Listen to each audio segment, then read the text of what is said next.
Mm-mm. Okay. So welcome back to the Be Light Podcast. It's your boy K Sloan here with my dog. Jay Jones in a good mood today.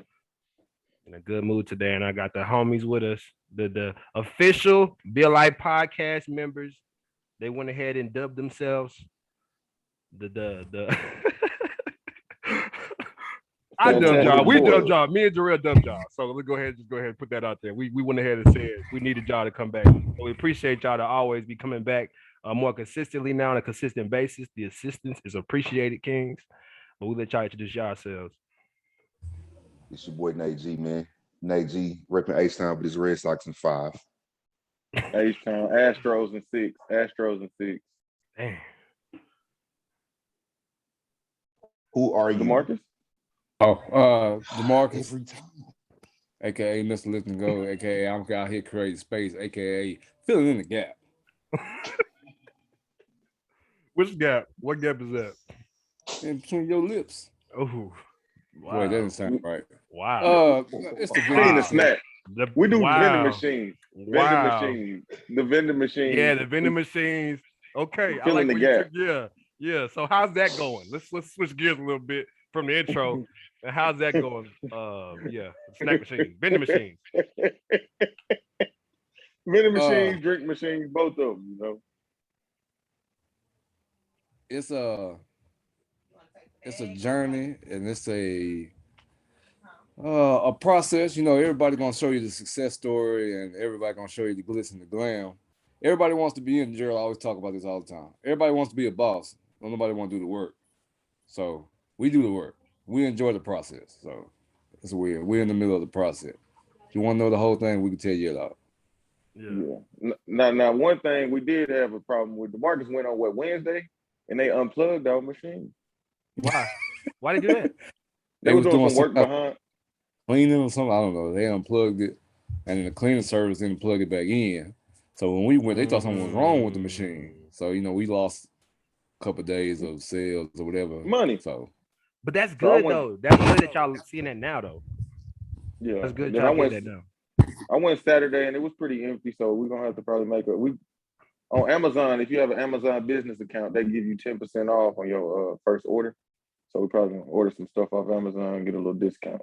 Just to let y'all know out there, if y'all doing vending machines or something, create your Amazon account, get you a little discount on your order. Might as well make it big because you get a little discount. Bigger, the more you spend, the more the discount is. yeah, cut your expenses wherever you can. Absolutely. Facts. And then Nate G, what you got going with the prosperous peoples, man? What's the moves we making over there? Man, Prosperous People, we got the website up and running now. Prosperous People, htx.org. Come and check us out. Follow us on Instagram, Prosperous People HTX. Same Facebook name. I'm gonna share my screen with you. Oh, I can't share my screen. I don't know if y'all can see this, but we got a food drive going, Thanksgiving food drive. So these are some of our flyers that we gotta be putting up around the neighborhood. Definitely come and check us out. There's a little information about that on the website as well. We're trying to get something going for Thanksgiving holidays, spread a little joy to some families that are in need. And we're going to run it right back for the holidays, for Christmas as well. Christmas, Kwanzaa, Hanukkah, whatever you celebrate. Your kids need toys, come holler at us. And that's out in the H-Town. What exact area is that? What date again? It's going to be H-Town, period. Honestly, okay. We started the whole Houston area, so we're not really limited to any areas. For the Thanksgiving donations, we are planning to, I forgot the exact date that we're going to do handouts. I know we're going to stop taking donations on November 20th. So looking to probably do something between the 22nd and the 24th, I would assume, as far as getting the goods out to people. That one isn't truly set in stone yet. We're not sure if we're going to just do kind of face-to-face deliveries or if we're going to have central location to come and pick up, but we will have that information out pretty soon. So definitely looking forward to getting donations, any kind, mostly non-perishable goods. Please don't give me a bunch of turkey. I had somebody offer to buy like 5 turkeys the other day. It's like, what am I gonna do with 5 turkeys in the month of October? So, but definitely looking forward to get that going. Nate, what? I don't know why this is in my head. I thought about this with a previous charity that we were a part of. I guess we're still a part of it, but I've always had this idea. You can buy small, semi-small, whatever storage room.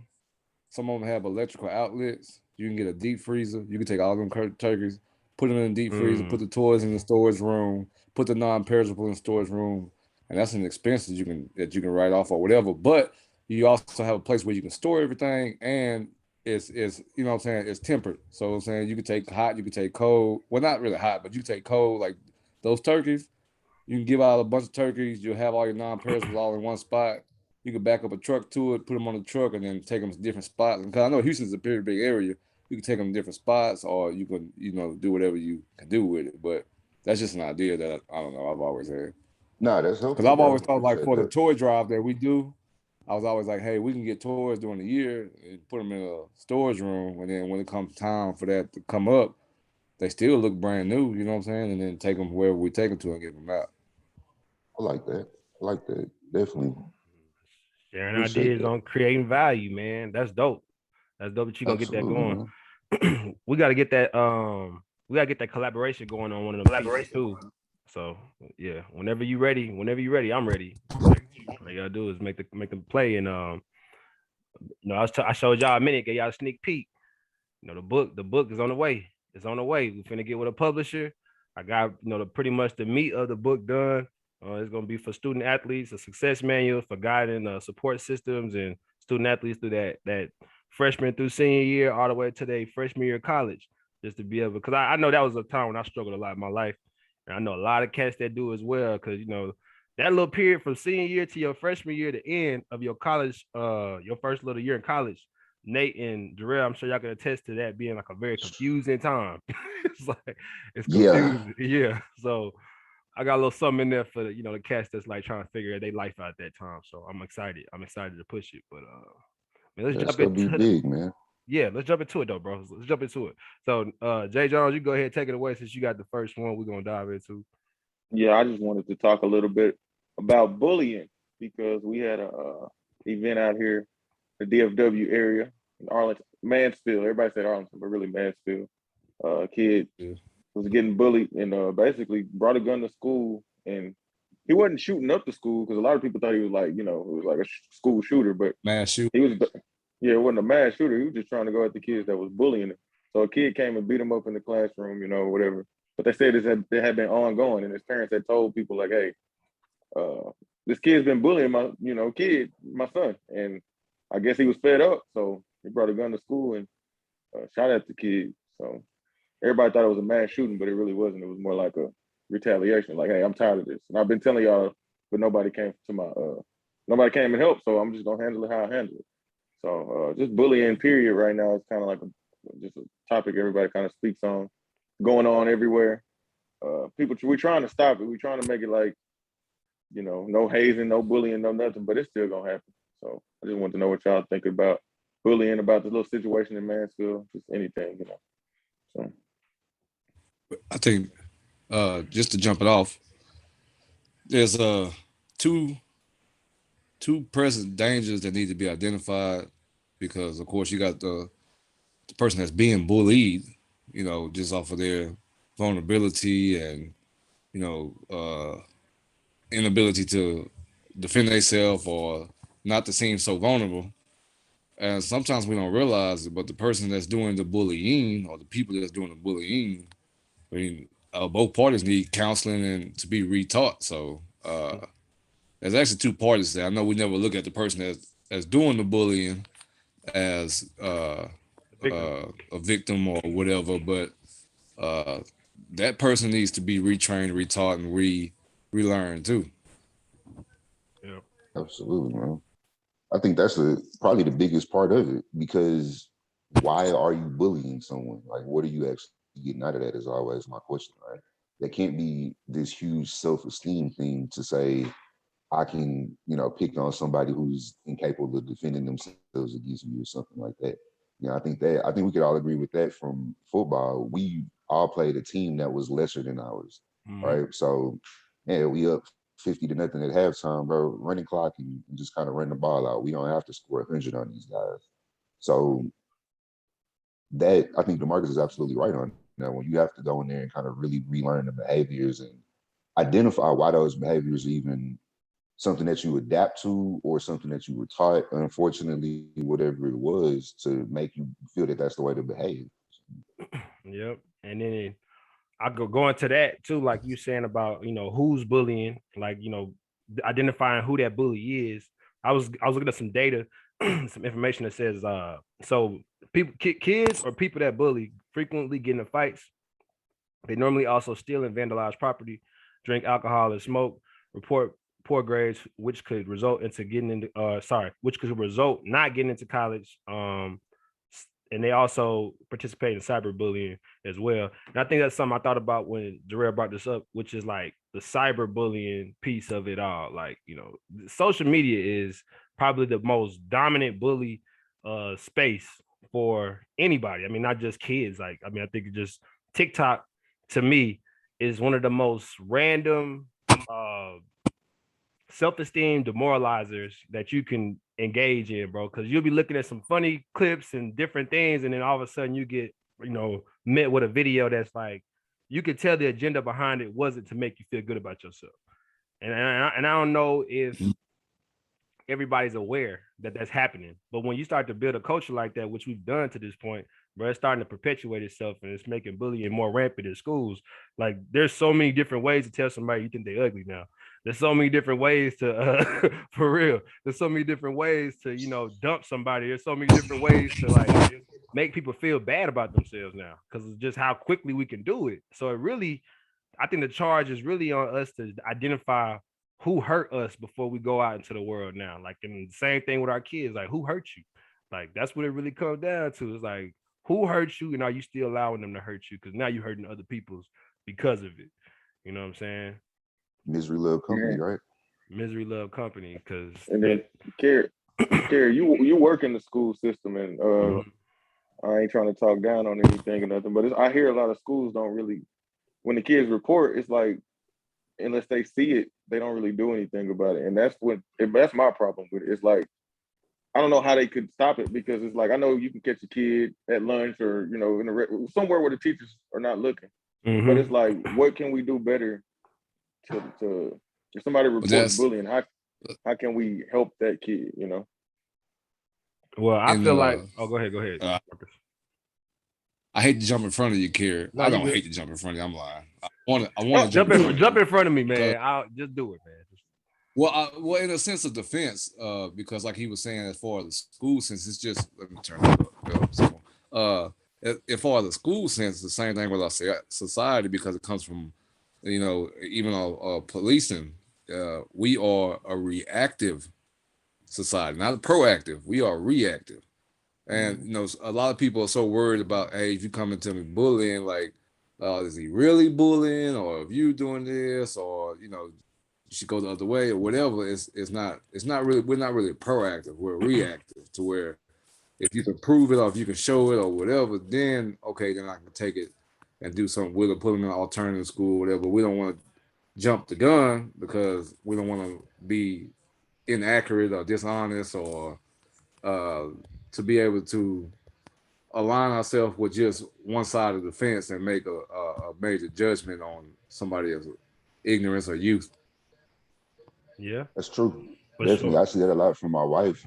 She's a counselor at a middle school, and it's really hard, seems like, for them to be able to kind of nip that issue in the bud. You're getting told, post event, and I know it was a couple of weeks ago, she had a kid who came to her and said, I'm being bullied. And come to find out, well, bro, you started a lot of this and you really just lost the fight. So it's not getting bullied necessarily, right? Right. So I think it's a real big gray area there, but I really think that kind of encompasses everything else that we're going to talk about as well, as far as, like you said, exposure and, my topic of self-awareness. You have to be, one, aware of yourself and the things that are going on with you, and why you feel that that's the outlet that you need is to go and pick on someone else. But exposing kids to a better mindset early, that's part of early childhood development, I would say, is how we treat others, right? So if you're not being developed in that way, if you're not exposed to being a good person, to actually understanding it's wrong to make people feel bad, it's wrong to go out of your way to put someone else down, You know, And- you kind of just grow up into that. Yeah, and to add to that, being in the school system, you see a lot of kids that for the social acceptance, they'll let kids bully them, right? Because I'm in the high school level and everything in high school is social acceptance, social acceptance. Do my peers like me? Does this girl like me? Does this guy like me? Am I friends with all the athletes? Am I friends with all the kids that identify themselves as other? You know what I'm saying? Am I friends with all the people that I want to be friends with? And what can I do to be able to get into that group? And a lot of times with the bullying situation, as a teacher, you see a lot of kids run towards that, push me around, put me in a headlock, punch me in my chest. Cause I remember back in the day, we used to have open chest. Y'all remember open chest? I don't know if y'all, I'm about to say a lot of kids now, they don't remember open chest, but that was, form of bullying. Like there would be cats that would let, open their chest up, but they wouldn't let you punch them type. You know what I mean? Like that type of stuff was going on back then. And I think there's a lot of different things that take form now in the school system that it just when the kid says they're getting bullied, the protocol is, you want to go into it and go investigate and you want to figure out what's going, like who's bullying, why is this happening? Let's talk to both kids, have a conference, see if we can squash it there. But it's a different dynamic when that kid that's getting bullied is running towards the bully. Like it's like now you take them out of the situation, but they keep finding themselves back with the kids that's beating up on them. And you're like, why do you keep doing that? It's like I'm trying to save you. You know what I mean? I'm trying to save you. And the kid in Dallas may have a different situation, but there's so many instances where these kids and adults do the same thing.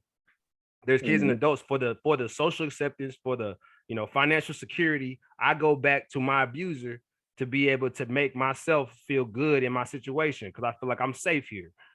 That's and it comes from a lack of self-esteem, bro. Like that's where I feel like it comes from. You don't love yourself enough at this time to say I gotta cut off this person. And that's not every situation, but that's the ones that I see that consistently happen.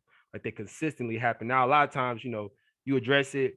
Oh, I didn't know they was thinking I was bullying them. And, you go through the process that way. But, some kids are going to be consistent with it. They're going to be just because they're getting beat down at home. They're hurt. They don't have anybody to go to, or they just don't know how to answer the stuff that's going on inside of them other than just, taking it out on other people. And like Nate said, self-awareness, we got to preach that and show that through our leadership. Like through our leadership, we gotta show that because if I'm your parent and I show you I'm hurt every day, I'm hurt, I'm mad at your daddy ain't here. Your daddy ain't here. The reason why I can't do this, I can't do that. That's why you can't eat. That's why you can't go out. That's why I'm always blaming your daddy. It's like, man, like let me go beat up on somebody to get this off me because I'm stressed out. I don't got no outlets. I don't have any coping mechanisms. I don't have any sports. I don't do nothing but go to school, and I already don't like being in school because in school they treat me like I'm an animal. You know what I'm saying? Teachers don't want to deal with me. I'm difficult to deal with. It perpetuates itself, and now I'm in the system. So that's why I think like happened. That's 100. That's the one right there, Kerry. What you eat? Blueberries. My guy. Blueberry The slime. darker the berry. Sweet Darker the berry. Yeah. That's really real though, man. I think that's why it's so important to really understand what it is that you want out of the people that you're around, right? Like I think in sports, we always cracking jokes, we gotta get on each other, whatever. It's kind of a back and forth kind of a deal, right? Like you were saying, people are running to the bullying. Sometimes when you feel like you out there by yourself, you'll be the butt of the joke just to be innocent. So I think that's part of self-growth, that's development, it's probably some hierarchy of personal want or whatever. Like I'm not the psychology one over here, but yes you are. Yeah, but I ain't studied that much, right? So I didn't study. And I be thinking, but Yeah. But I think in looking at some of those things, you're seeing people, you identify the cool crowd. And so you just want to be around that because you think that's what you have to be around instead of being around your actual group. I remember telling Jarrell probably like our freshman and sophomore year, like, and I definitely wouldn't say we were bullying anyone, but it's definitely been times that we sat there and looked at a group of people or individual and said, man, that's kind of weird. Like, I wonder why they do that. I'm sure it's people who look at us and say, these idiots go out there and run into each other at full speed. I wonder why they do that. why do they think that that's cool, right? So it's all about different perspectives, and you just have to find a perspective that fits with you. Absolutely. You got to fight against the fragile mind too, because you talk about the age demographics and the different tiers of bullying, especially at a very younger age and grade school, meaning from kindergarten to 12th grade. There's a big form of acceptance. You can have the best parents in the world, but sometimes you just want to be accepted by these certain crowds that we have described before. And if somebody hasn't been taught self-awareness, self-value, coping mechanisms, how to deal with anger for both sides, for the bullying and the one that's being bullied, how to deal with anger, how to move forward and understand that tomorrow is a new day, then they don't know how to surpass any of those obstacles. So they stand inside this maze, going around hitting themselves on the wall, don't know what's going on, and they making rash decisions, and they're making emotional decisions that whatever, whether you're being the one that's being bullied or being a bully, like they just doing what makes them feel good. Just like the young kid in the Mansfield area, like I'm getting to the breaking point. I'm trying to get out of this maze. How do I get out of this maze? Okay, I have to eliminate my threat. I have to eliminate. Like I literally don't want to wake up with this anymore. I have to eliminate.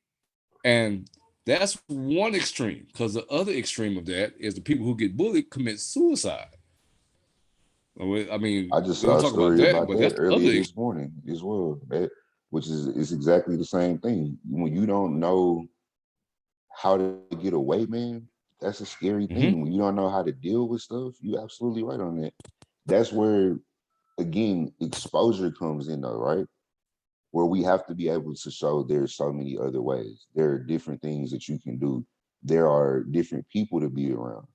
So, But yeah, like we say with exposure, especially in our community, a lot of some of these people, parents work 10, 12 hours a day, come home and go to sleep. So they don't like they raised by the streets. So it's like the bully, the person they usually, I mean, they might be the bully because like Carrie was saying, they're kind of raising themselves. They probably think it's fun to bully people. You know, being raised by the streets, they probably think beat people up is all right. That's cool. You know, so it's just it's hard for a lot of kids that they already kids. They haven't developed the brain ain't all the way developed, and then they don't have somebody teaching them. That's why being mentored is so important. Having a coach, having a teacher that like Kerry, you know what I'm saying, that can tell these kids what he been through and how he got through it. So I just think like that exposure thing, some kids they just ain't been exposed to anything. Like, they just in the streets really. That's a So, fact. That and then the advocacy. Well, that's just part. generation. I mean, Uh-oh. there's a lack of it.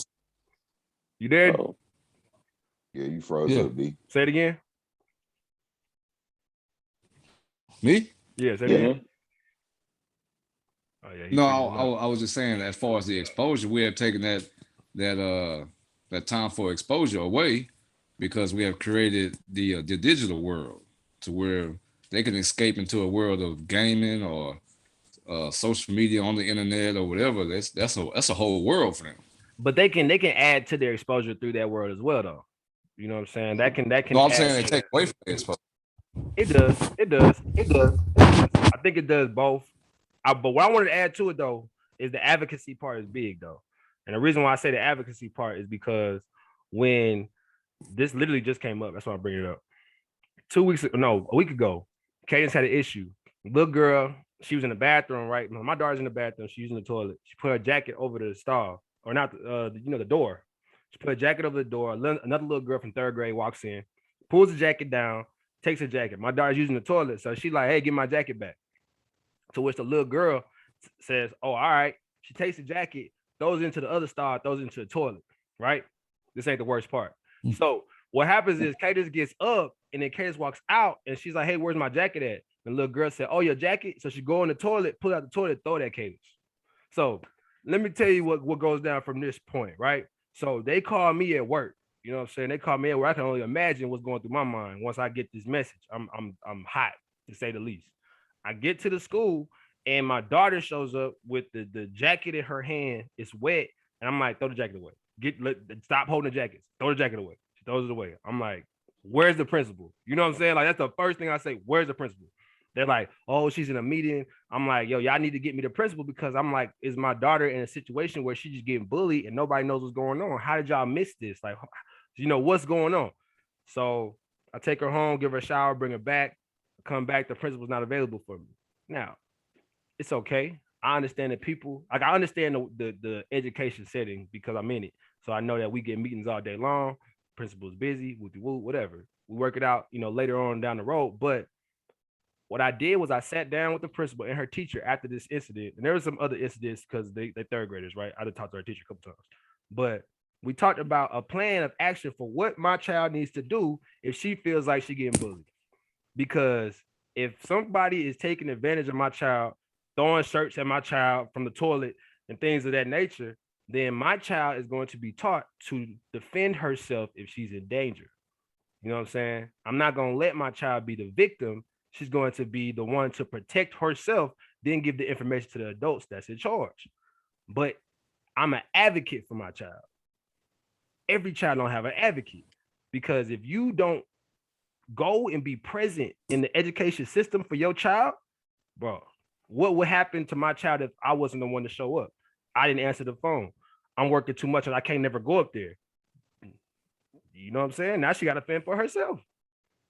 So, I think it's important just to be like, if you're a parent, just like know what's going on, be around, be what's the word I'm looking for? At least accessible. You know what I'm saying? When they reach out to you, you can answer the phone.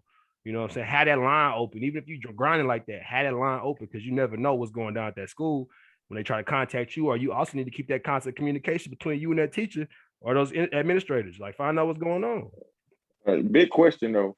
The kid in Mansfield, I don't know if y'all know the story, but was he wrong? Yeah. I mean, you can't bring the gun to school. You can't bring it necessarily killing people, but to defend yourself, you're not wrong. Okay. He just brought the gun. He could have. He shot him. Oh, he shot. Okay, so you can't shoot people at school. I don't think we can advocate for people. Okay, all right, shot, if they was in the streets, and dude kept bullying, kept hitting, take the school out the situation. It's not. I'm not saying it's wrong. Advocacy. I'm saying that we have to figure out a little bit more common. This is why we can advocate for. I strongly believe in self-defense. Maybe not put a high one on them, but at the same time, bro, if you catch a couple of hands, that's on you, bro. That's what it is. You brought that upon yourself. So yeah.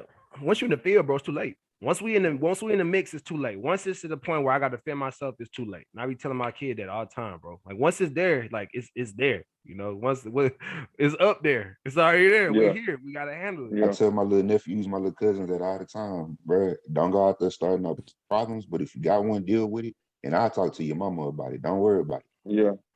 No, I feel y'all. I say the bringing it to school. Oh. What's up, bro? Can you hear me? I can hear you. Can I introduce just a temporary guest? Who? Yeah, for sure. A temporary.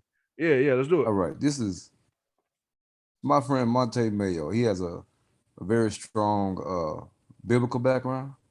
He's been really studying in the word, and he's been hearing it. He just wants to put his 2 cents in. Absolutely. Let's do it. Okay. How y'all doing, gentlemen? How y'all doing? I don't mean to interrupt y'all, man. Y'all intrigued me. Y'all caught my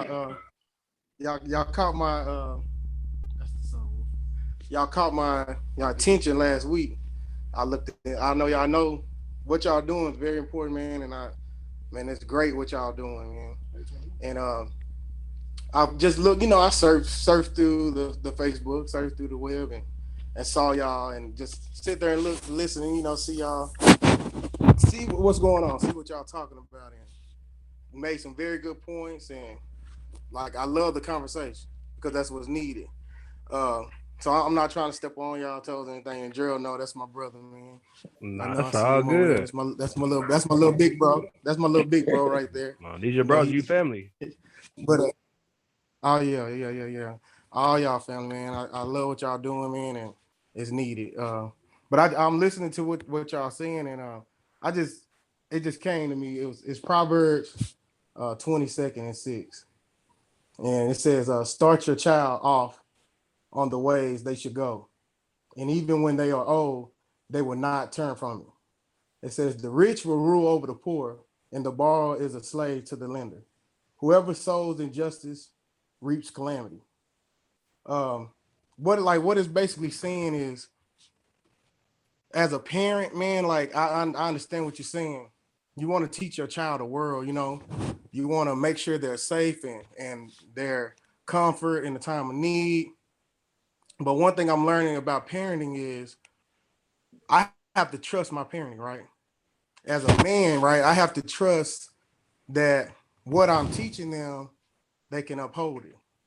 And I have conversations with DeMarcus all the time. And as a man's responsibility, we can try to do it our way, right? When it comes to what we feel is really or how we think a situation should be held. But to be a leader, the leader has to be following something. Mm-hmm. So the question to each man that I will ask is, who are you following? What are you following? Mm. Because make sure that your following is something that holds weight. Mm-hmm. You know, and like I studied the scripture where God said, love thy enemy. And it's like, whoa, man, how you gonna love your enemy when your enemy, it seems like he's there to hinder you and take you down. Right. But I stumbled across the scripture, Ephesians 6:12. It says we wrestle not against flesh and blood. So you will see it throughout life. A dog that's been abused. If a dog's been abused, it's going to attack people. So we'll see a dog that's been abused, and you want to go ahead and lay the dog down. But what that dog needs is care and love, because it can be overcome, it can be changed. So that's the same way in human nature. If I see a kid that's bullying my child, I'm quick to go out and just handle the kid, right? Mm-hmm.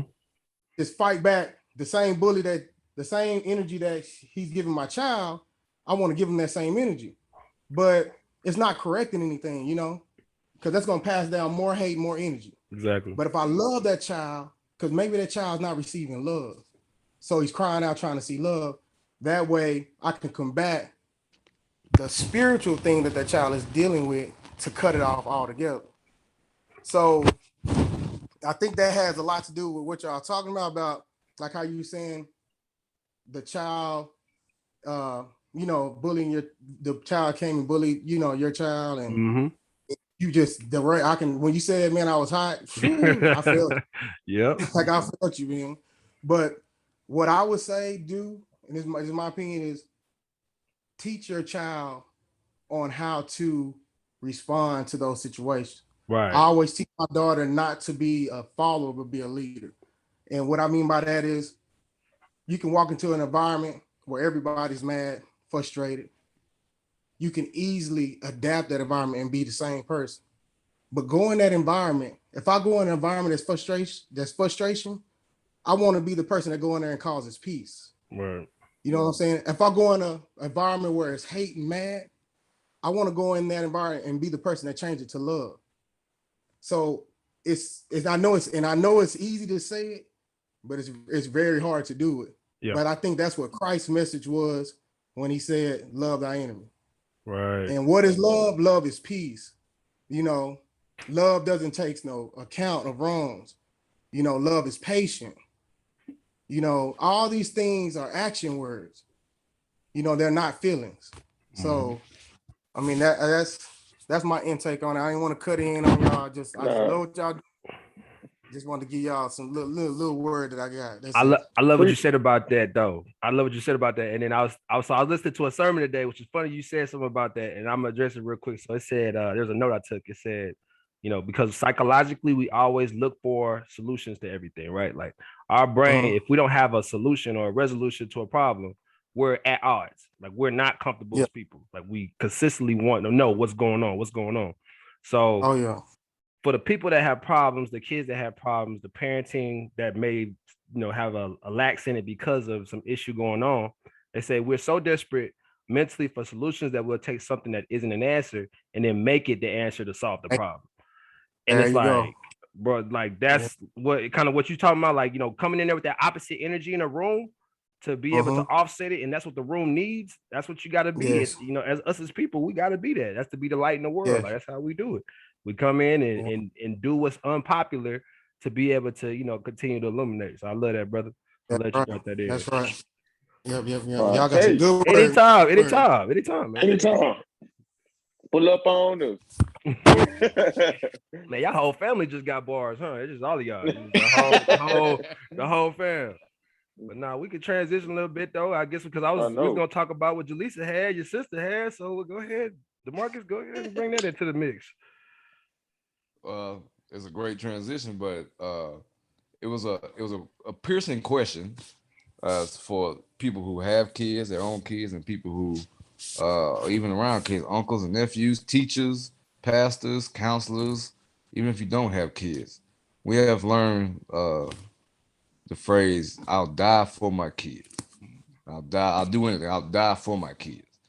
But in that same sense, we have forgotten to live for our kids. We don't live for our kids. We don't, as far as living, like showing that we live a life of abundance. We live a life of patience and love, and to be able to pass that on. We'll die for our kids, you know, when stuff comes about, just like earlier what Kerry was talking about. I'm not saying that Kerry doesn't live for his daughter, but I'm saying that his energy was ready to defend and ready for fracture that whole situation. But we also, as parents, have to understand, we have to relearn, we have to re-educate even ourselves to live for our kids. We got to live for our kids. And I just wanted to present that thought and pass it around and just see what y'all. I know everybody's not a father on here, but even like I said, even for the ones that are not a father, exactly. I think that's Nate? real, man. One of my favorite sayings, anyways, is apples and trees. Right? Apple don't fall far from the tree. What the kids see is what the kid go be 9 times out of 10. And it's real. I think that's exactly right. I don't really think there's anything else you have to say about it. Live for your kids to show them in the way that you have to go, man. Show them the way that you can do some positive things. You know, I can look at both of my parents, my grandparents, everyone who's really been around me, and they're all positive role models, right? You know, everything is, if somebody came to me at the end of the day and said, boy, you just like your daddy, I'm gonna go home and smile. Right. Like, cool. I'm cool, bet. Right? If one of my nephews come to me and say, Unc, I want to be just like you when I grow up, like, hey, I guess I'm doing all right then, my man. Right. So that's really important. You have to live, to do the things to show kids that it's a positive outlook on life, I think comes, you know, as a part of being a parent. I would say for me, without being a parent, that even goes a little bit deeper in the things that you're doing once you're starting to think about that. You know, I'm not putting any shame on it or anything like that, but seems like a lot of times people don't necessarily plan getting into parenthood. It's kind of a thing that happens. It's not something that we were really ready for, and we're learning the process as we go through it. But if you live your life according to saying, okay, I know I want to be a father, I know I want to be a mother, now I can start doing the things that I need to do to work on me. I am living for my kids through that. That could be a financial thing, that could be your mental, emotional state, getting the counseling that you need, doing whatever it is to grow, literally learning some of the things. It's a lot that I'm gonna have to learn to be a father at one point, right? But when you get aware of those things, now you can consciously make those choices to develop yourself, expose yourself to those things so you can expose your child to it. And you'll never learn it all. You never gonna learn it all. It's not a manual. Yeah. Not a manual to parents. No, But with Yeah. me not having kids, when I was coaching and Kerry, we used to always talk about it.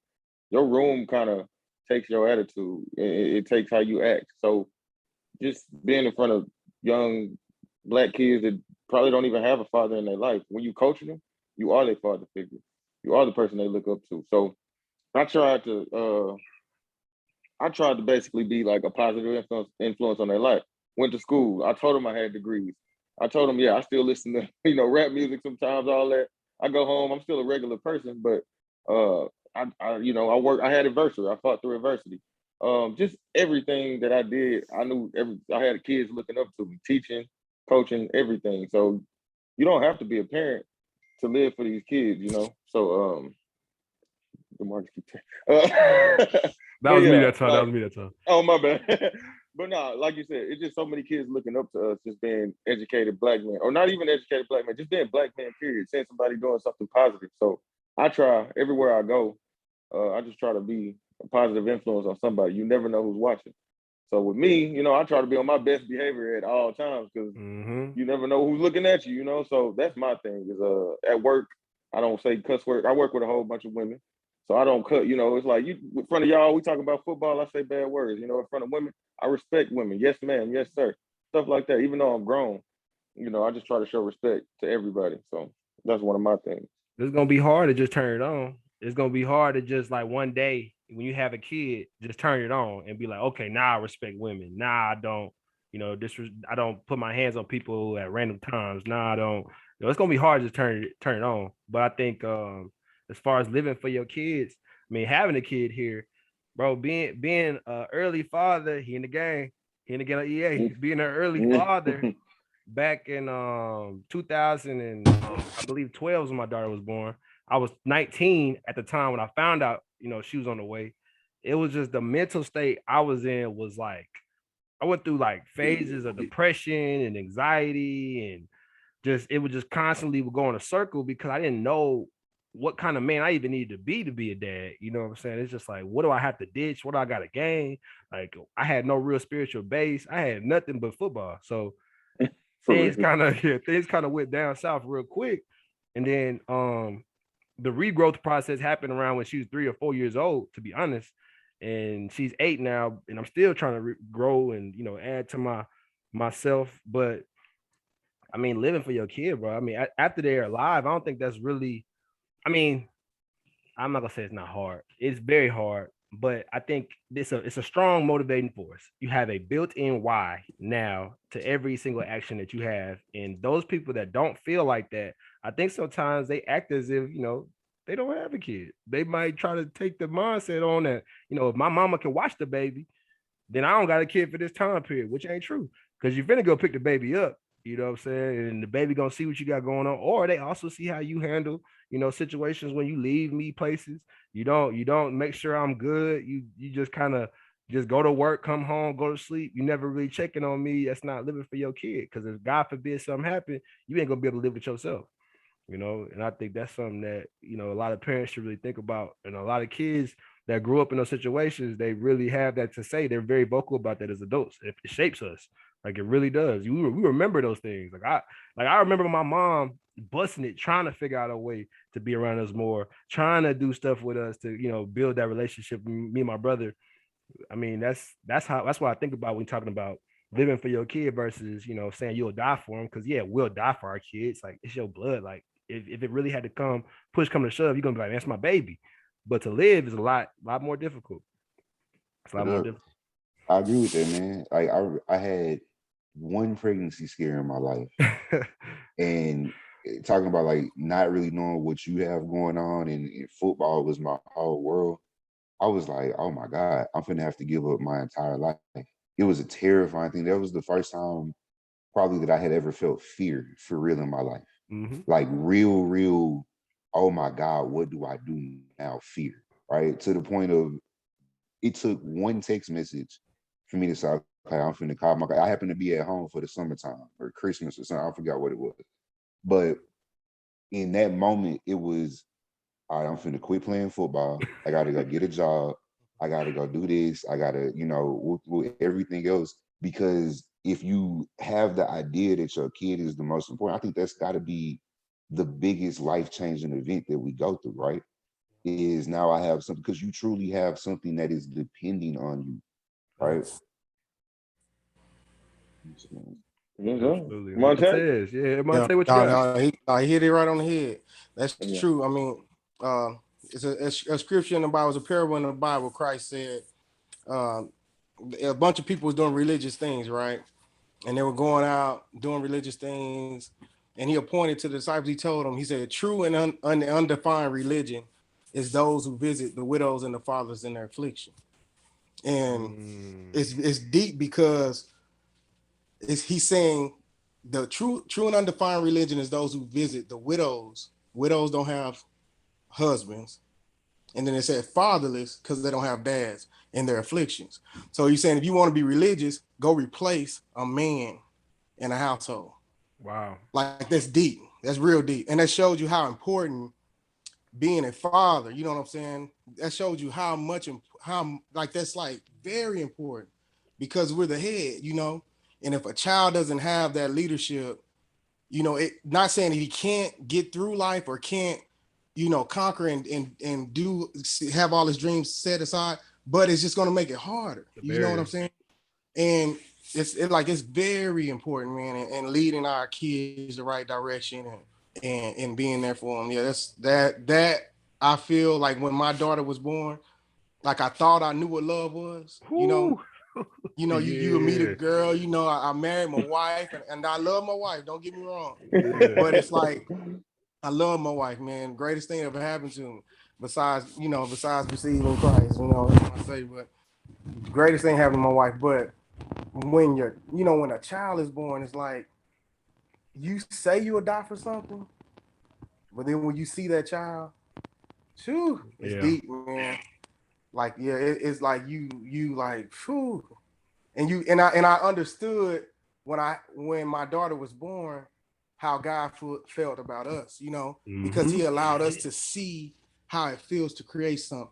And like you want everything I do and every move I make, yeah, I do it for myself, but my kids and my child and my family comes like that's in thought. Like, am I doing this? Am I doing it right for them? You know, like you said, the way you move, the way you talk, the yes sirs, the no ma'ams, if someone comes in a rage at you, you know, you're at the store. How are you gonna handle that situation? Because your child always watching you. And one thing I'm learning too as a parent is when I don't notice my child is watching me, she'll remind me that she's watching. Because I see myself in it and I say, dang, where'd she get that from? Like, man. You know where she got that from. You know where she got that from. You know where she got it from. Like, oh, man, that's me. Like, I need to change it. Yeah, so, yeah, it's deep, man. It's really deep, but it's very important. Yeah, very important. That's why it's important to have that self-awareness. Go ahead, Jay Jones. No, I was about to say, yeah, that's one of the biggest things we do. That influence, that mentorship. So there you go. Yeah. I like that. Replace a man, though. I like that because that's what mentorship is. That's why mentorship survives today is because of that. You know, when you lose that situation right there, that leadership, it's like, man, it's such a rough battle trying to find a way through your tough times. Like, because you need somebody to guide you to that spirit that you need inside of you. Like, you need somebody to help you get there, just to show you, like, no, this isn't gonna work out. At least tell you. You can listen or not listen, but at least like give you the information. That's big. That's big. But Nate, go ahead, brother. Self-awareness, man. I think it ties into everything, right? You have to know who you are, what you want out of life. But a lot of times people are, to me, it seems like we don't want accountability. I think that's really what it is. I probably should have said self-accountability is we have to be aware of the things that we do, be aware of the way that affects other people, be aware of the way that is going to affect our trajectory in life. It's a ton of things. And really, when you ask that, I had my music library on shuffle, and I had just heard a song. It's by an artist named Jack Garrett. It's a song called "I Know All What I Do." Right? I think it's a really great song, and it's more like a romantic song, I guess. He's kind of talking to the girl, but everything he's saying is like, if I ever caused you to hurt, to be upset, to do whatever, blame me for that because I know what I did. Right? I think that's one of the biggest things that we have to really just take a hold of. We can't look at the outside world always and say, oh, it's because of X, Y, and Z. It's because Jeff over there did this. It's because Bob did that these things ain't working out for me. What did you do in that situation, right? How did you handle those things?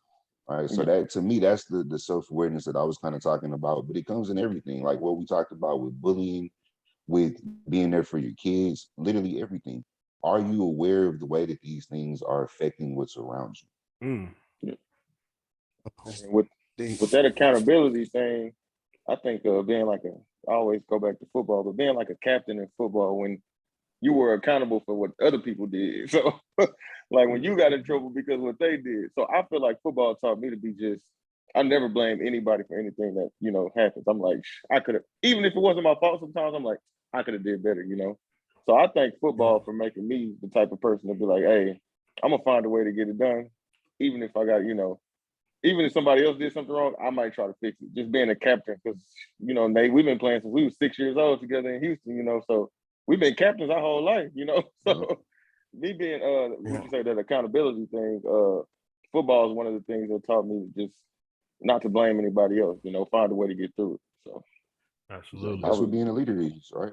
yeah. If I'm gonna lead you, I gotta be able to lead you through the hard times. I gotta lead you to greener pastures, right? I gotta be able to show you, okay, cool, you had a shortcoming here, but this is our goal. This is how we're gonna get there. Right. So absolutely. I'm gonna go a little bit deeper on this one because it's something I see on social media all the time. Men do better, please. Right. That's what I'm gonna say. Right? All right. What's the call? We gotta do better because if we're gonna sit here and say men are supposed to be in this leadership role and all of these things without really going into all of that, if that's what you want for yourself, bro, be aware of what you're doing. I done seen in the last couple of weeks, it's a video of a dude trying to run up in this girl apartment. I saw that. Dude trying to run up in this girl hotel room.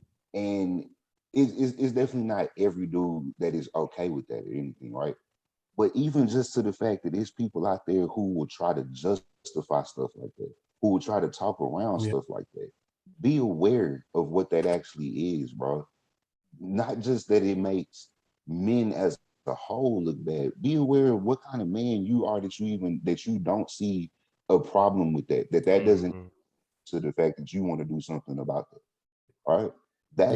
We have to come back to the I guess old school idea of being a man, whatever you want to call it, but have the awareness of the power that you actually have, right?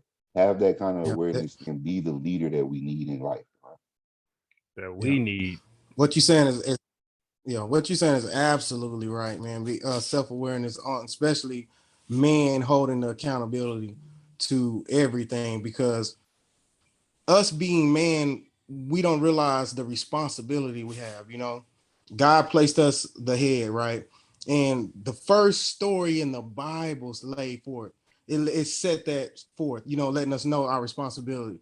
God gave Adam a job, you know, and his job was to name the creatures, name the animals, you know, and then he said it was good.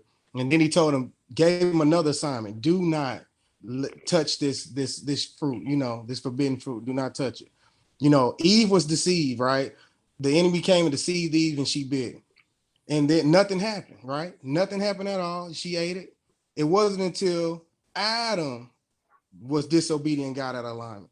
And then God told Adam, he said, yeah, you were deceived by Eve, but what did I tell you? You know, in life, right? We can be doing everything right, and something may come our way, and we may feel like, let me handle this in a non, how can I say, in a non-Christian way. I'm gonna say it that way, you know. And we may think, all right, I handled it right, but that could have been a test, you know, to other people, like you just said, on how I handle that situation. So other people watch us on what we do. Like you said, our actions, what we perceive is right and wrong. Like you see the environment we live in now. You have people, it's the mask wearers versus the non-mask wearers, right? It's the Democrats versus the Republicans, right? It's all these different, you know, these different leagues versus other leagues. All right, so what are we doing? Because you may say this person is right and this person's right, but they're both spewing out the same anger. So what's getting resolved? Nothing. It's chaos at the end. Somebody has to step in and do the right thing, you know, show that other person love, or you know, be patient with that other person. Be the example. That way you can deaden the situation. And then now conversation can be led, and then people can be heard rather than bickering and barking with each other. So you're absolutely right, man. Self-accountability, taking accountability of what's going on rather than blaming everyone else. even if I'm wrong, even if I'm right in a situation, and the whole world's pointing the finger at me, it's still my responsibility to do what's right. Mm-hmm. Mm-hmm. Yeah. Yep, absolutely. And then I want to add to a little bit that we could transition, but like that makes me think about when you're talking about, doing what's right, no matter what, doing what's right, because there's gonna be a time when you've done so much good and you're gonna feel like you have a credit. You know what I'm saying? Like you're gonna be doing so much good, you're gonna feel like, man, I should get something good, in return in this situation. I might act a little lax in this situation and let up. But you could do good 364 days out the year. The 365th days you done did wrong, you done missed the destination. Now you out. You done put all that work in, and now you out of the mix just like that. And it's like, I think it's important, bro. I also heard this too. They say, yesterday is an idea. Oh, you good? You good over there? Because of feedback. Yeah, yesterday is an idea. Tomorrow doesn't exist. So we gotta do it now. We gotta do it now. If we're gonna change something, it's gotta get changed now. Jay Jones, when we said we gonna start the podcast, bro, we start that joint the next. I don't know if it's that day or the next that night. He said that night, 7. man. Cause I didn't even give him a said, chance what? to change his mind, Monte. I knew he was gonna change his mind a little bit by letting him sleep on it. So I was like, let's go. And then yeah, I mean, and Nate, we told him the other day that he part of the podcast for good, and he, that day, like we didn't. Oh, you gonna get involved? Yeah, you gonna get involved. You gonna get involved. Marcus said, "How we gonna talk about bullying while y'all sit here and bully me and Marcus?" Yeah. Oh, you gonna get involved? But it's that spirit though. We working in the spirit realm, bro. I mean, the vibrations are already met. Same with But Monte. I'm gonna say it this way because it really just made me think about something on the bullying tip though. Use it the opposite way. Bully people to be good people, bro. That's it. That's what I tell my little brother all the time. Bro, stop doing that before I slap you upside your head. Not because I want you to think it is just what I want to do to you. But if you don't do better, all I know is that I'm probably punch you in your throat a couple of times. Little positive reinforcement. Positive reinforcement. The old school way. Old school. Not for sure. For sure. For real. And then man, my last topic was, just exposure and just the importance of it, because all of us, in positions where we had people that, would rely on our leadership, and being in a leadership position, or even if somebody that's not in leadership and you want to make an impact, I think it's important to know that you're only going to go where you have seen before, or you'll only be able to thrive in a situation where you've had a glimpse of it, or you've been at some point exposed to it, and how important that is. Because, Jay Jones, we didn't talk about ideas of bringing kids on like field trips and taking them places that, they wouldn't normally see if they're coming from a lower income area, bringing kids out and taking them to go see, maybe they want to be a GM one day and take them to the Astro Stadium and let them go walk around Astro Stadium and meet some of the staff and things like that. Kids don't never forget nothing like that. Like that once you have that experience and you see what it's like over there, you get a taste of the lifestyle, it'll always be in the back of your head, and that could go in all realms of life, that exposure and what that does for us. I just want to know what y'all's thoughts are on like how that plays a role in our, personal success and just moving forward in life. Yeah, that's the biggest key in development, man. That's literally the biggest key in development, because until you get to experience something, you have no idea about it. Right? You have to expose kids to literally everything that's out there, whether that's the good or the bad, right? If we want to show you all of the positive that you can go and attain, I can also show you, hey, it's negative stuff out there that I want you to stay away from.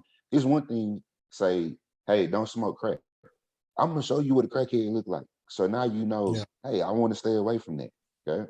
Exposure is literally everything. How I see all the time people say representation matters, right? You have to expose kids to these ideas that you're capable. You can do something like that.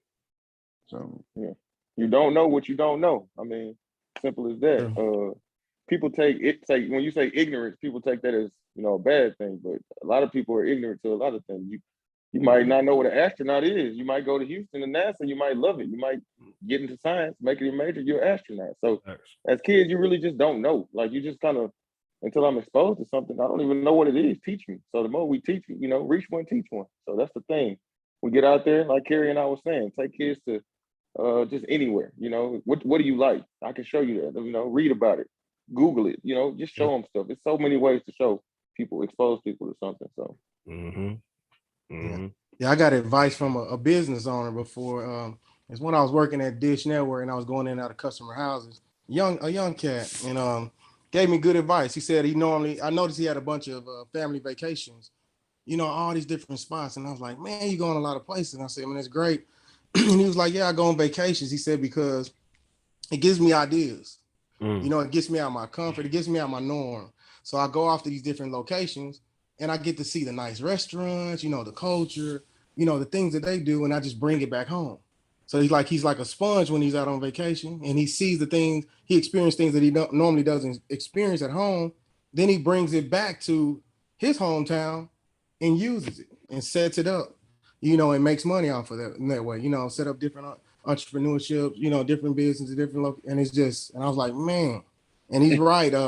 My first time ever going to Atlanta, that was a life changer for me because I never saw blacks in Everyone that says frame, that. Everyone says Yeah, that. it's Everyone the says truth. that. Like, normally like downtown Dallas or downtown Fort Worth, you have your West End, your high end. Normally you're gonna see a couple of us, we sprinkle here and there, but predominantly it's whites, and maybe Asians and Indians, but not us, And you go to Atlanta and you go to their upper class parts, and it's all us. They own all the businesses, it's just us. And I'm like, wow, like it puts my mind in a different frame, like knowing that, oh, this is attainable, I can get this, I can have that, and that's very important. Exposure is very important.